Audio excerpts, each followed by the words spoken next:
மகனே, ஐயன் உன்னத்தாண்டா தேடுறாரு. இந்த மாதிரி சின்ன சின்ன வேலையெல்லாம் என்கிட்ட கொடுக்க மாட்டாருத்தா.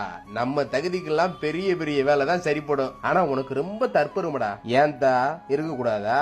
அப்படி எண்ணத்துல குறைஞ்சு போனேனா என்னை பத்தி எவனையும் எடுத்து சொல்லணும்னு எதிர்பார்க்க மாட்டேன். என்னை பத்தி நானே பேசிக்கிடுவேன். இத போய் தற்பெருமைன்னு சொல்லுவியா?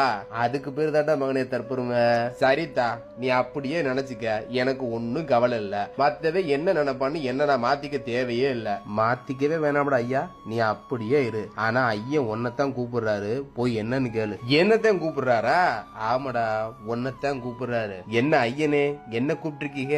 ஐயா சொடல, உங்ககிட்ட ஒரு வேலையை கொடுக்கறேன், செய்வியா? என்ன வேலை, எப்படி செய்யணும்னு மட்டும் சொல்லுங்க, சிறப்பா செஞ்சு முடிக்கிறேன். அதுக்காக தாண்டா ஐயா உன்னை கூப்பிட்டேன். ஒண்ணும் இல்ல, இந்த ஐவர் ராசா அலைஞ்சு திரிஞ்சு கஷ்டப்பட்டு இடத்த கண்டுபிடிச்சிட்டான். அவன் விருப்பப்படி நானும் வந்துட்டேன். இப்ப நமக்கான இடத்துல நமக்குன்னு ஒரு கோயிலை உருவாக்கணும். அதுக்கு நாம வந்ததை இந்த சனத்துக்கு தெரியப்படுத்தணும். அதுக்கான வேலையை நீ தான் பார்க்க போற. அதுக்குன்னு போற வர்ற எல்லாத்தையும் என்னத்தையாவது செஞ்சு பயன்படுத்த கூடாது. இதுக்கான ஆளா தேடி பிடிச்சு அவனுக்கு மட்டும்தான் உணர்த்தணும். அதை மட்டும் மனசுல வச்சுக்கியா. கவலையே படாதீங்க. நீங்க எதிர்பார்த்த மாதிரி ஒருத்தனை கண்டுபிடிச்சு அவனுக்கு மட்டும் நாம வந்ததை உணர்த்துறேன். போதுமா? அது போதும்டா ஐயா.